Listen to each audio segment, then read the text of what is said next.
This podcast is for informational purposes only and is not intended to replace professional medical advice or be a substitute for therapy. Please contact a mental health professional as needed. If you are needing urgent or emergency health care, contact your mental health provider, call 911, or go to your nearest emergency room. The information presented in this podcast also does not reflect the opinions of those with whom we may be affiliated, both past and present. Good morning or afternoon, and welcome to the next episode of I Wish I Had the Balls. I'm Marc Kantor, and I'm here with Dr. Laura Ellick. Good morning. Good afternoon. Good evening. Good evening. Whichever one you choose. It's evening somewhere. Absolutely. How you doing, Mark? I'm good. I'm a little bit on the tired side. I've had a cough lately. As I was telling you, I feel good during the day. Then at night, I seem to have been getting this cough. I don't know if it's allergies or I'll be dead next week. I have no idea what's going on. Don't die on me. Then I have to do the podcast by myself. And it'll just be I Wish I Had the Balls with Dr. Laura. Yeah, then it has absolutely no meaning to it at all. It would have lost its meaning. Yes, but there is a lot of stuff going around. The weather has been awful here, except today. It's pretty nice. But in New York, it's been pretty bad also. It's been very hot here. And buggy where we live. It's been awful. I'm going to get one of those hats with the tent around it with the screen. Oh, that's hysterical. Greenhouse around. You're going to look like a beekeeper. I will, but I hate the bugs. I said I'm not walking the dogs again until October. This is it. They're on their own until October. It's too much. So what else is going on in your world? So, it's been busy lately, and we go through different stages where we're getting clients and doing the initial work with them. And then we have a stage where we're kind of just maintaining the clients, doing case management, moving them along, making sure everybody's doing what they're supposed to be doing. But, there's a commonality that I've with a lot of clients is that most people we intervene on go to treatment at the intervention. Most, thank God. So there are some that don't. And there's usually, I've got one now like that. And I've got one that's coming out of treatment now.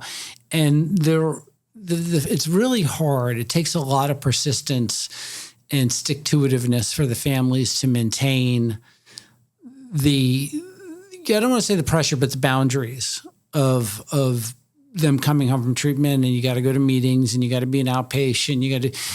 Because being away for 30 days or 45 days or 60 or 90, whatever, does not fix the problem. Oh gosh, people don't know that that's just like a drop in the bucket. That's just starting the process, not finishing the process by any means. Yeah, it's not like a home renovation, like where there's a beginning and an end. You hope there's an end. With some home renovations, it never ends. It never ends. But it's, it's like when you get sober or you're working on your mental health or whatever it is that you're working on, it is a lifelong endeavor. People do work on their mental health on a daily basis the way they work on their bodies and go to the gym and maintain their nutrition. And by the way, all that stuff plays into it. I mean, there's, working out and nutrition plays a huge role in mental health, so we have someone that's coming out of treatment now soon, and we've talked to the family from the beginning saying this person's going to need more time than the initial amount of time they're there. And the person has about 15 days left. But the reports we're getting from the treatment center is that they are not buying into this. They are saying they don't have a problem. Now, I can tell you without giving too many specifics, because it's like name that tune, but, when we took the intervention was done in a hospital for starters. And we took her out of the hospital to bring her to treatment. But this person missed a family member's wedding a few days earlier, close family member's wedding a few days earlier because they were so intoxicated. Now, if you're missing and it was her kid. You're missing your kid's wedding? Oh, it was the kid? Yeah. Oh, wow. Yeah, you're missing your son or daughter's wedding because you're too intoxicated. I venture to guess you have a problem. Absolutely. One of the things that I think is really interesting is, I've worked with some interventionists when I was doing residential work primarily. But Mark and I have been working, on some cases together. And one of the things that I think is so fascinating that I don't think people would know about the work that you and other interventionists do. And you, I have to say, you're really a cut above because you are so dedicated to the field and to getting people to treatment. Is there is a lot that goes on behind the scenes that people have no idea is going on. Right. And so a lot of family work. Yes. And just a lot of work on your end, just in terms of making sure there are puzzle pieces together, finding out what's going to work, what's not going to work, making sure you have some team in place. This is not in the span of several days. Like you and I have been talking, it has to be over a month, I would imagine, about a particular person. Yeah. That is that's not a sprint, that's a marathon. And so I'm wondering how, in terms of like your own mental health, how do you keep that going? Yeah. Well, that's the case you're referencing is a particularly challenging case in some ways. I don't feel like I get personally sucked into it.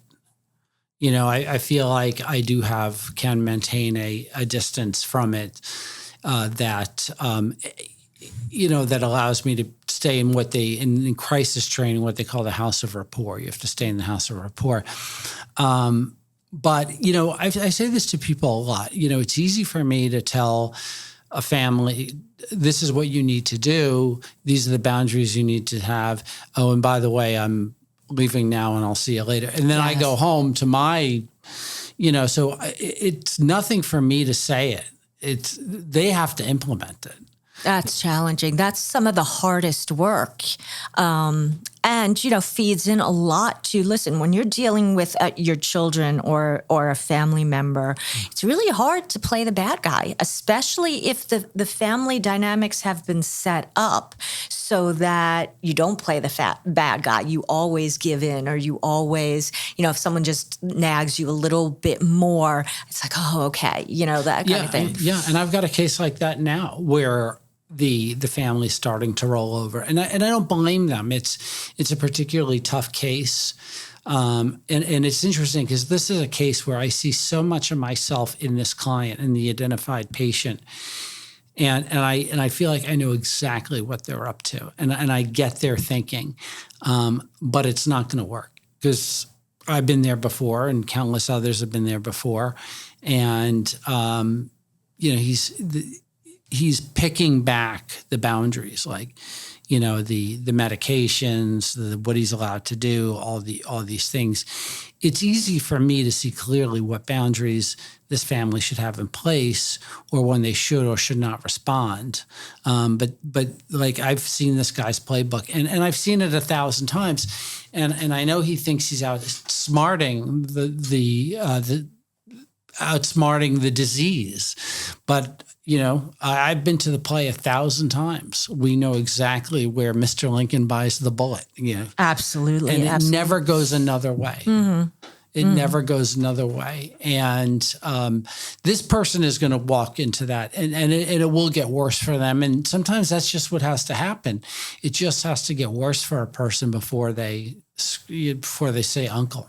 So how do you manage families who may say to you, so what are we supposed to do? We're just supposed to do nothing and just watch them fall apart? Because I hear that a lot in the eating disorder industry too, where it's like, listen, like we can't pick someone up and bring them into a facility, or we can't make them eat. They have to have some sort of buy-in. Right. There's no, there are very few legal or otherwise outlets where you can make somebody do something. And even then it's not foolproof. It's got all kinds of holes in it. But, when they say, are we just supposed to stand there and do nothing while they destroy themselves? I mean, the question is, you've been doing everything for them for the last how many years? And it's usually years. It's not a week or a month. It's years. These patterns are well established. Well established for multiples of years. You've catered to their every whim. You've You've completely done everything they've asked you to do, thinking that if I just do this thing they're asking me to do, they'll be happy. And has that worked? No, it hasn't. So, it's going to take them a little while to get used to the idea of boundaries and what they can't, that you're no longer playing that game. And it takes practice. It's hard. I tell my clients also, my daughter's closing rate is like 99.9%. It's very hard to say no to your own kids. So. Yeah, I deal with that. Do you know what my daughter's Sephora cart looks like, and the bill and prom, and it's just one more thing. Yeah. Yeah. So I absolutely understand that. And sometimes I'll even talk to families about that. Like, look, I'm a parent too. I get it. I know what it would be like to do this. Yeah. I can't imagine doing it with my child. Yeah. So I have to give them props for even just considering handing over their child to somebody else and hoping that person is credible and does what they're supposed to do and gets them to the right facility or the right help. Well, that's why they have us. That part we can do. We have experience in placing people in facilities, and we have these relationships and know who we trust and know who we don't. But it's easy to say you got to put them out of the house. It's really hard to do. And I've been in interventions where I've had the wife say, I'm done. I'm completely done. And I'll believe them. I believe they are done. And the guy won't budge. And then they break down because it's harder to do. But I've also been in interventions where the guy's not budging, and I'll literally say to myself, I don't want this guy to go to treatment. I want him to have the consequence. He needs the consequence. He's not ready. He's not ready. He needs the consequence. And that's when all right, I'll go. But, going to treatment or doing things like that just to save, well, I shouldn't say that, because I do believe in, if saving your family, if going to treatment will save your family, then you should do that. I mean, why wouldn't you do that? That's a tricky one in terms of internal and external motivation. And when I run groups in the facilities, we'll often talk about this, where it's like, yeah, I'm doing it for my family. That could be a surface level answer, because unless you're committed, and this is the internal piece, if it means something to you, to your identity, your core values, to be a parent, then yeah, that's going to do it for you. Right. But if you don't care whether you're a good parent or not, saying, I'm going to do it for my kids really is meaningless. Right. And, one of the things that got me into treatment was that I refused to lose my kid. That just was not an option for me. But I knew I was done. I mean, I didn't know I was done. I knew I'd reached a place where I had so much pain in me, and I'd been struggling for so long that I knew that whatever I'm doing is not working, and something had to change. And I knew that what I was doing had to be over with. I knew that. What beyond that looked like, what sobriety looked like, that beyond all of that, I didn't know what all that looked like. Did you think, though, that it had to be better than what you were doing right now? Or you couldn't even go that far? I don't even think I thought of it like that. Like, this will be better. I just knew that the doctor shopping and the keeping up the double life and the lying all the time was so onerous that I just had to quit. And that's not who you are as a person. No. It didn't fit in with how you understand yourself as a person, which is why it was so burdensome for you, right? Like, if you were a sociopath, it would have just been like, hey, it's just one more person I'm lying to or whatever. Yeah. Right. But since you're not, that was even a heavier burden. Yeah, it's not consistent with who you are, or it's not consistent with who you believe you're supposed to be. Exactly. And there's a difference. And I say all the time, I drank to bridge the gap between who I thought I was and who I thought I was supposed to be. There's a delta there. But I was tired. I was beaten up. I was broke. I was fat. I just felt pretty hopeless. My self-esteem was absolutely in the gutter. That wouldn't stop me from judging you. So was your self-esteem in the gutter, and that caused you to use, or did using cause you to have self-esteem that was in the gutter, or both? Yes. I like that answer. Yeah, who knows? It's just the chicken or egg question. What came first, the sadness or the addiction? And the answer is yes. For me, the first thing that always has to be arrested is the drinking and drugging. Because, look, when I stopped drinking and drugging, I was still depressed. Right. But way different, different level. So now you're not clinically depressed. You're just you're melancholy, and those things are going to happen in your first year. There's a lot of healing the brain goes through in the first year. It's going to be hard to concentrate. You'll feel depressed. You'll feel anxious. You'll be faced with situations that you've never handled sober before. And I've used this example a lot, that it's like if I don't use a muscle, it atrophies. If I don't do squats, I don't have that strength. Yeah, absolutely. But if I go into the gym and I just start squatting or whatever, and I get one squat at a lightweight, and then next time I get two squats, you see a progression. And it's the same thing with all these things, with boundary holding. If I hold one boundary, the next time it's a little bit easier.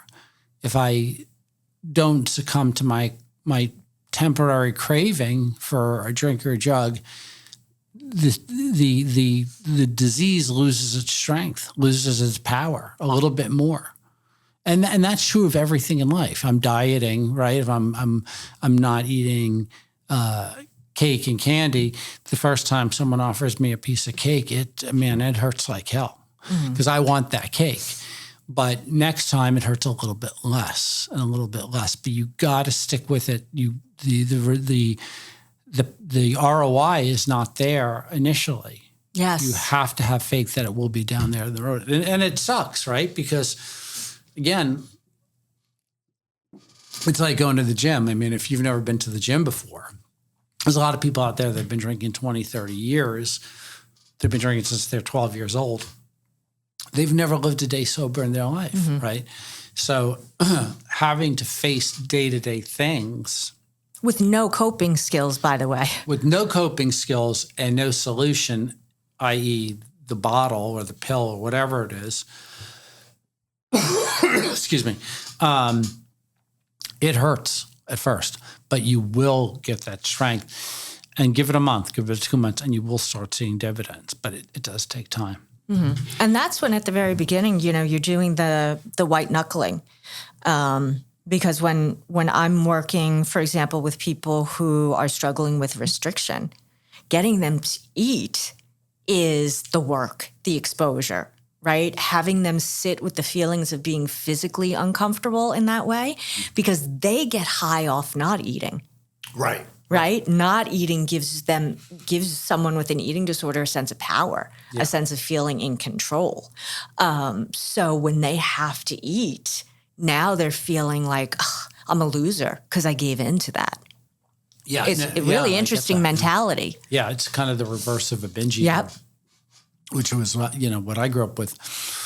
Yeah, no, that it makes sense. You have to have faith that it's going to get better. So. But when you look at, the timeline, and I love doing this with patients, is going back and saying, listen, were you really happy before you were doing all of this? Really? If you were happy and satisfied with yourself, you probably wouldn't have started drinking that way. Even if it was just drinking to relax yourself when you went to a party or to relax before a date, then it was, okay, every time you go on a date, you have to drink. And before you know it, I look at myself, my high school graduation picture. This was before my eating disorder, but I had symptoms of disordered eating. And I look at that picture, and that girl just looks so sad. Yeah. So sad. And I can think of what was going in my mind as that picture was being taken. I remember that entire day. What was going through your mind? Well, first of all, it was hot as hell. It was either July or August. I was sweating like crazy. It was 80s hair, so you had to make sure the hair was like 10 pounds of hair. 10 pounds of hair, the hairspray. I wasn't wearing jewelry that I liked, so I had to wear a shirt that was my mother's, her jewelry. I didn't feel like me. And I just remember thinking, let me just get this over with. I feel so uncomfortable. I feel so ugly. I feel so sweaty. And it wasn't like I was walking in like, hey, let's get this done. Right. So I know that the stage was set a while before. It just took the appropriate circumstances to trigger it, which for me was the actual leaving for college. Which is normal, transitions. Yeah. And I would agree with that. For most mental illnesses and maladaptive behaviors, I identify with that. And I just recently went back for my 35th high school reunion. It's like, it can't be, it cannot be possible. And it was really therapeutic for me to see everybody, because you're different. People are different. Everybody's been through their angst. But in high school, I wasn't popular. I didn't have a lot of friends. I had low self-esteem mixed in with very high self-esteem at times. And I just didn't feel part of the club. I just felt like an outsider. So it's really nice to have seen these people. And I've seen them a couple of times, but really nice to have seen them and be like, hey, you know what? Nobody's thinking about you. It's like I had to wait 35 years to figure that out. But yeah, I mean, I was uncomfortable in my own skin. I felt like I was a bad person, or always on the verge of being in trouble, and all these things. And I think that I had an attitude a lot of times of, I'm going to fail anyway, so why try? And it just.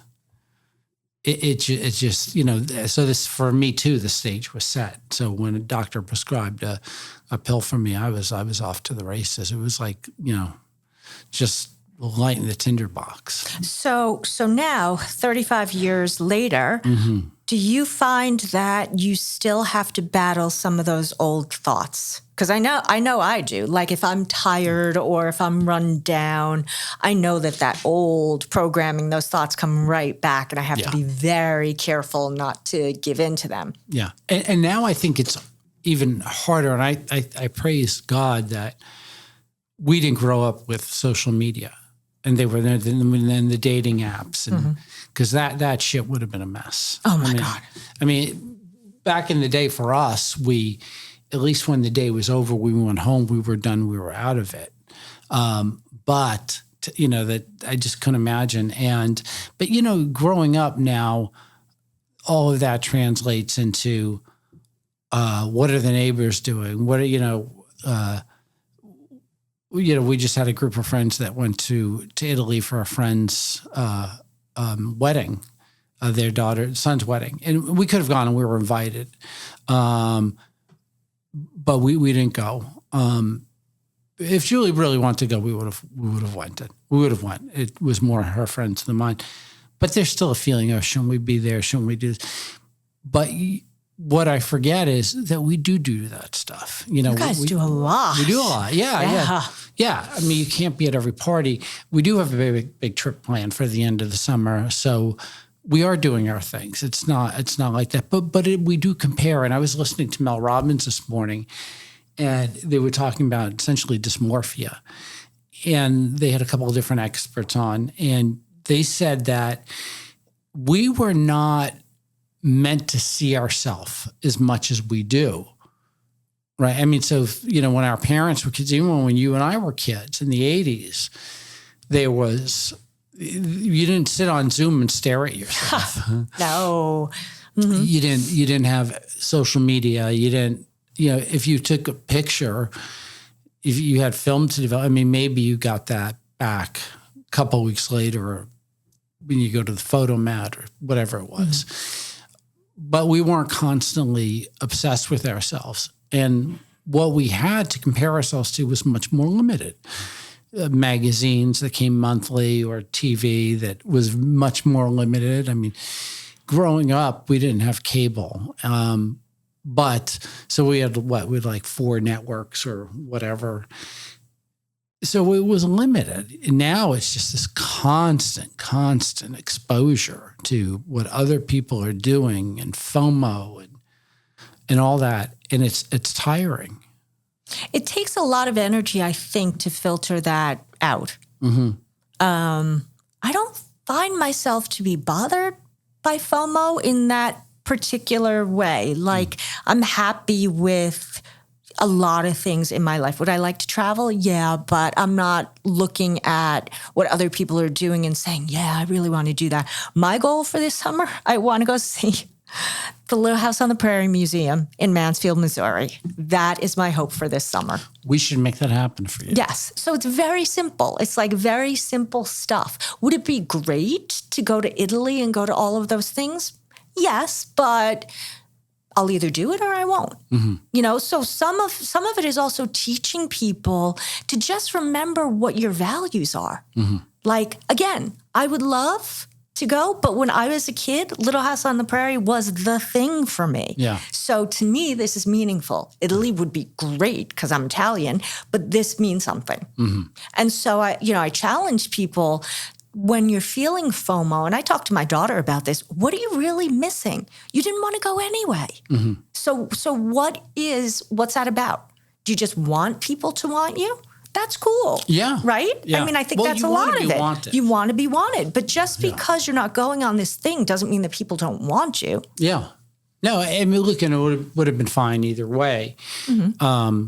But you're right. I mean, you have to pick and choose in life what you do and what you don't do and all of that. And anybody who wants to come with me to Mansfield, Missouri, which I don't know anybody who really wants to go there, but anybody who wants to come, they can come with me. I love that you know that was that where it was originally takes place or supposed to take place? Well, this is like Laura and Almanzo Wilder. This is like their property. So there are several different museums, several different properties, because as you know, they were pioneers. Right. So they traveled all over the place. So this happens to be one of like the better museums. Mm-hmm. So for people who don't know, I think it was last year was the 50th anniversary of the TV show, which just blows my mind. Yeah, 50 years. Yeah. So I'm all over it. So I used to watch the show. I do believe, for anybody who believes in past lives, I believe that I probably was in pioneer times. I could see you with a bonnet. With a little hoop skirt. But when I went to school at William and Mary, one of the reasons why I love that school so much, beside it being an excellent school. Oh, yeah, it's right near. When I stepped on the campus and stepped into downtown Williamsburg, my soul felt like it was home. Mm-hmm. So interesting. Really interesting kind of stuff. So I don't know, could we survive? A modern person could never survive. I mean, that would be like, the world starting over for us. Oh, yeah. I shower twice a day. I don't know if they showered once a month. That might have been good. I could never do it. Yeah. No, for sure. It's interesting that you say that. I think what people fail to do is play the tape all the way through. If I take this action, what's this going to look like on the back end? Mm-hmm. What is this going to, it's easy to think about what I'm going to do right now and how exciting and fun that would be.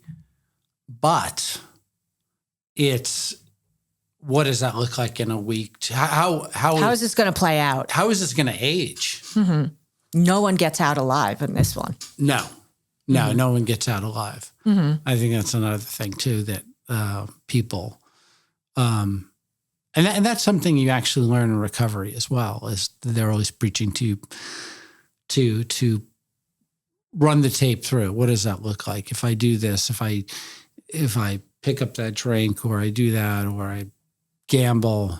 That's a great piece of advice. How does this play out? How is this going to end? Really, that's the thing that I did that actually caused me to go into recovery for my eating disorder, was I played the tape out. Mm-hmm. And I said, for some reason, this just resonated with me. If I'm like an 80-year-old grandmother So I was thinking way in the future. Do I really want to have to say, oh, I can't watch my grandkids. I have to go for a walk, or I can't eat this, or I can't feed my grandkids because I have to eat this. And I'm like, that's a lousy way to live, to be so stuck and to not be genuine and to enjoy people. And that was it for me. To be a hostage. Yeah. And that was it. It was a very simple thing, and it hit me that day. And I'm like, no, this has to end. I'm done. Yeah. Well, the disease, and we talk about it like that, the disease, and for anyone who doesn't know, the disease is like whether it's your alcoholism, your addiction, your eating disorder, your mental illness, your OCD, whatever it is, it's like a living, breathing entity. And it is a cunning and very strong entity, living thing. And it's just waiting to get you alone or waiting for you to slip. And in the disease, and some people name their disease. People have different names. I really don't have one for mine, but maybe it'd be like a Chad or a Blaine, because those are two names. Those guys have got to be dicks. Anyone named Chad or Blaine. They got to be dicks, right? So that's going to be my disease. It might even let you get away with drinking a couple of days in a row, or not addressing your eating disorder for a month. And then when you least expect it, it will mow you over. Absolutely. It was the worst lover I ever had because it never gave anything. It takes. Absolutely. And the disease is the perfect narcissist, right? Because it woos you in the beginning. It just, you fall in love with it. You fall in love with the solution. I mean, I know my first 3 months when I started taking pills, my first 3 months were like, I can't believe how lucky I am. Isn't that love bombing? I was being love bombed. I was being love bombed by. Here's the solution to all of my problems. Yeah, Thank God I found you. I've been looking for you my whole entire life, and then it starts pulling back a little bit. And you need more and more to get the job done. It doesn't show up the way it was. It's then, and you spend the next. And for me, I spent the next 9.5 years then chasing that first 3 months. Yeah, and you'll never win. Never win. Never. The disease is like the house; it never loses. Never loses. It loses just enough to keep you in the game, like the slot machines. Exactly. Absolutely. So I have some news to share. It's not gossip. Okay. So I am going to be co-hosting my first event. And you are invited. And I shall be there. Yes. When is it? Daniel Rubin. It is going to be, no, I'm kidding. It's going to be September 19th with his IOP program, which Daniel Rubin was on my show actually, a couple of weeks ago. He's a really great guy. Yeah, he is a fantastic guy. Wellness. Transcend Wellness. In Fort Thank Lauderdale. you. Yes, in Fort Lauderdale. So we are going, thank you for that. We are going to actually have an event together. It's going to be not speed dating, but speed networking. So anybody who is a therapist or someone who would like to meet other therapists, perfect for you, because you like to meet people, is invited. And we're going to actually have food and some snacks. And so if you want any information about it, you can reach out to Daniel at info@southfloridamentalhealth.com or text him at 404-668-8369 or reach out to me at 516-635-6186. So we're wrapping up. Yeah. And no, this sounds great. And excellent. That'll be excellent. So I hope you come. There's going to be good food. Yeah. Well, if there's food, I'll be there. There'll be food. Yeah. And coffee. That gets me there. That gets you there. Yeah. So wrapping it up, you want to do the wrap up? So this has been another episode of I Wish I Had the Balls with Marc Kantor and Dr. Laura Ellick. And what else? We'll see you back here soon. We'll see you when we see you. Yeah. Peace out, guys. Peace out, Boy Scout.